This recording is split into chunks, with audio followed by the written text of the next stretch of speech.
7 నెలలుగా వచ్చాను. ఇంకా నాకు 8 నెలలు పడుతుంది. 7 నెలలు వస్తే ఇప్పుడు మీరు చూస్తే 6,887 గ్రామాల్లో సర్వేలు చేశాం. 29,04,000 పాస్ పుస్తకాలు ఇచ్చాం. ఇంకో పక్క అందులో క్యూఆర్ కోడ్ ఉంది. క్యూఆర్ కోడ్ కొడితే అసలు రికార్డులో మీద మీ పేరు మారిందా కూడా చెప్పే పరిస్థితి వస్తుంది. అక్కడ కంప్యూటర్ కూడా ఎవడో మార్చకుండా అక్కడ కూడా మీరు చూస్తే బ్లాక్ చైన్ టెక్నాలజీ తీసుకొచ్చాం. అంత మునుపు కూడా ఎవరంటే వాళ్ళు మార్చేసిన తర్వాత అడిగితే సమాధానం కూడా చెప్పకుండా ఎవరు మార్చారని కూడా తెలియకుండా పోయే పరిస్థితి వచ్చింది. ఈ రోజు ఆ సమస్య లేదు. ఎవరైనా ఎక్కడన్నా కలబెడితే కంప్యూటర్ ఎవరు కలబెట్టారో చెప్పే పరిస్థితి వస్తుంది. మీ అందరికీ ఒకటే చెప్తున్నా, ఇంకా 8 నెలలు నాకు పడుతుంది.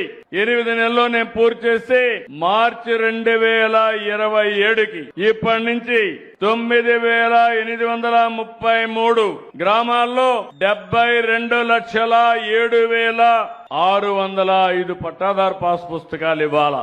అది ఇస్తే నాకు ఒక తృప్తి.